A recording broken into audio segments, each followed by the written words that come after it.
Sir ఒక మాట వినండి. ఇప్పుడు తెలంగాణ రాష్ట్రం నుంచి ఏది పన్నుల రూపంలో పైసలు తీసుకుపోతున్నారు. మా పైసలు మాకేంటి మరి?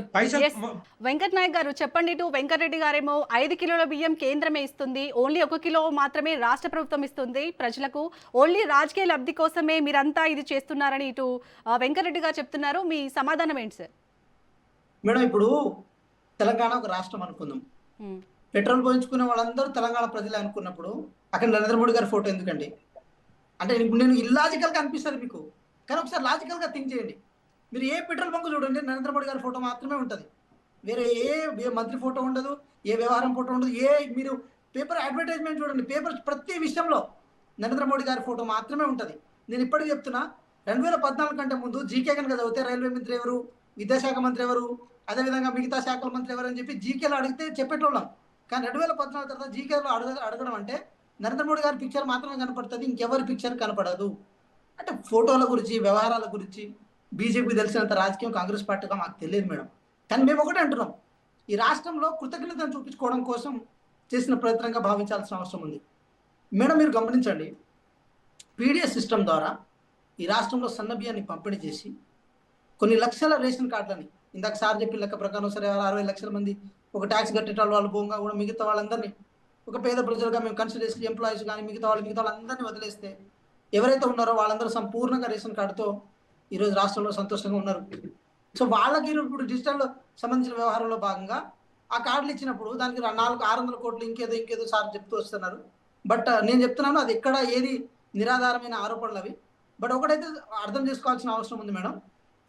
ఒకటి ఏంటంటే ఇది భారతదేశంలో ఏ స్కీమ్స్ అయినా చూడండి, రాష్ట్రాలకి కొన్ని హక్కులు ఉంటాయి, రాష్ట్రాలకు కొన్ని వ్యవహారాలు ఉంటాయి.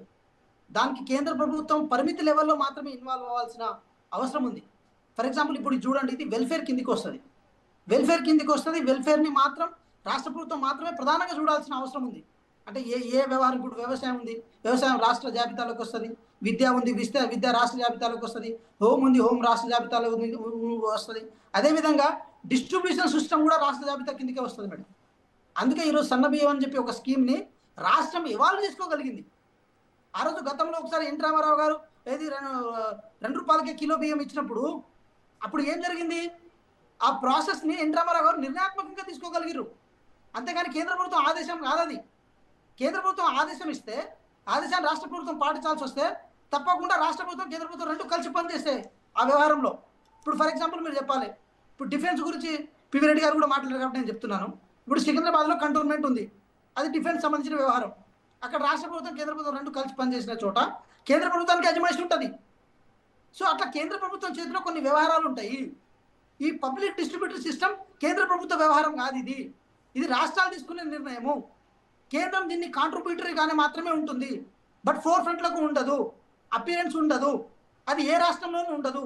నేను ఇందాక ఉత్తరప్రదేశ్ నుంచి ఒక కార్డును చూపించారు పివి రెడ్డి గారు.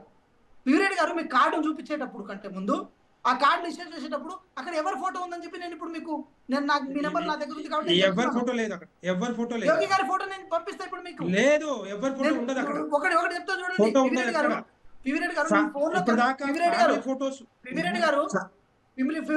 నేను చెప్తా వినండి. ఒకటి కార్డు మీద ఏమంటారు, యూపీ యోగి గారి ఫోటో ఉందని నేను అంటలేను, కానీ డిస్ట్రిబ్యూషన్ చేసే వ్యవహారంలో యోగి గారి ఫోటో మాత్రమే ఉంది. నేను ఆ ఫోటో నేను మీకు పంపిస్తాను. నేను ఏమంటున్నా ఒకటి చెప్తాను, అది ఎందుకు ఇప్పటిదాకా ఎన్టీ రామారావు గారి దగ్గర నుంచి ఇప్పటిదాకా కార్డులు వచ్చినాయి. ఒక నిమిషం, రేషన్ కార్డులు వచ్చినాయి. మీరు చెప్పారు కాబట్టి చెప్తారు, రేషన్ కార్డులు వచ్చినాయి. మన బీఆర్ఎస్ హయాంలో కూడా 9.5 సంవత్సరాలు కేసీఆర్ కూడా ఉండే, కానీ వాళ్ళు ఉన్నప్పుడు కూడా ఫ్యామిలీ ఫోటో, లబ్ధిదారుల ఫోటో ఉంది తప్పితే కేసీఆర్ బొమ్మ ఇంకో బొమ్మ లేదు. ఉత్తరప్రదేశ్ లో కూడా అట్లాగే ఉంది, ఎక్కడైనా కూడా. ఇప్పుడు ఏమంటున్నా, మీరు రెండు ఫోటోలు ఎందుకు పెట్టుకోవాల్సి వస్తుంది అంటే ముఖ్యమంత్రి ఫోటోను, సివిల్ సప్లై మినిస్టర్ ఫోటో ఎందుకు పెట్టుకుంటున్నారు? రాజకీయ లబ్ధి కోసమేనా? రాజకీయ లబ్ధి కోసమే పెట్టుకుంటున్నారు మీరు. నరేంద్ర మోడీ గారి ఫోటో మీరెందుకు పెట్టుకుంటున్నారు? బంకులలో ఎక్కడ పెట్టుకుంటారో చెప్పండి, మీకు కార్డులు ఇస్తున్నాం ఏమన్నా మేము? బంకులలో కేంద్ర ప్రభుత్వం ఉంది కాబట్టి కేంద్ర కార్డులు ఏమైనా ఇస్తున్నావా? మనిషికి ఇంకో కార్డు అయితే ఇవ్వట్లేగా. మీలాగా 3,34,00,000 కార్డులు అయితే మేము కొట్టిస్తలేము. మీరు ఒక్కరు నిజంగా కొట్టిస్తే నిజంగానే కొట్టిస్తే స్టేట్ కోసం అడుగుతున్నా. నిజంగానే కొట్టిస్తే కార్డు మీద బొమ్మ లేకుండా ఇవ్వండి. ఒకవేళ మీరు బొమ్మ పెట్టుకుంటట్టయితే మా మా మా మా నరేంద్ర మోడీ గారి ఫోటో వేయండి కావాలంటే. ఒకటి. లేదంటే మీరు అంటే నేను ఏమంటున్నా, రేపొద్దున మీద ఇంకొక 20 నెలలు ఎందుకు వేయాలి? నరేంద్ర మోడీ గారి ఫోటో ఎందుకు 20 వేయాలి? నెలలు 20 సరే ఇవ్వకండి, మీరు కూడా పెట్టుకోవద్దు. లేదు అది మీకు ఆ రైట్ మీకు ఎక్కడి? ఆ మీరు రైట్ 80% మీకు ఎక్కడి? మేము మీకేం 80% సంబంధం? ఇస్తున్నాం. మీరు మీకేం 80% సంబంధం? మీరు ఇస్తున్నాం రేషన్ కార్డులు కాబట్టి ఇవ్వలేదు సరిగా. నా ఫోటో 10 పెట్టాల్సిందే. సంవత్సరాలు ఈ రాష్ట్రం 80% రేషన్ కార్డులు మేము ఇవ్వలేదు. రేషన్ బియ్యం మేము ఇస్తున్నాం. ఈ తెలంగాణ సార్, రాష్ట్ర ఒకటి ప్రజలకు నేనేమంటున్నా? 70% మేము ఇస్తున్నాం. ఒకటి చెప్తాను చూడండి. 17,000 కోట్ల రూపాయలు మేము ఖర్చు ఈ పెట్టాం. రాష్ట్రానికి మీరు అందుకోసం రేషన్ మీరు కార్డులు సరిగా పెట్టాల్సిందే. ఇవ్వలేదు. మీకేం మీరు రైట్ ఉంది? ఒకవేళ మీరు పెట్టాలి, మీరు ప్రతి పెట్టుకోకపోతే మినిస్టర్ పెట్టకండి. ఫోటోలో మీ రెండో మినిస్టర్ పాయింట్ ఫోటో రెండో పాయింట్ పెట్టుకుంటారు. మీ రెండో మినిస్టర్ పాయింట్ ఫోటో ఏంటంటే కూడా ఒకసారి వెంకటరెడ్డి వెంకట నాయక్ గారు ఇద్దరు కూడా సార్ ఇప్పుడు ఫోటోలపై అయితే రచ్చ ప్రతి జరుగుతుంది. డిపార్ట్మెంట్ లో మీరు ఫోటోలు పెట్టుకుంటారు. వెంకట నాయక్ గారు ఇప్పుడు నేనేమంటున్నా, అశ్విని వైష్ణవ్ గారి నేను- ఫోటోలు, శాలిని గారు నేను అశ్విని వైష్ణవ్ గారి మాట్లాడతాను. ఫోటోలు ఓకే రైల్వే కంటిన్యూ స్టేషన్ చేయండి వెంకటరెడ్డి గారు. ఫోటోలో ఉంటది.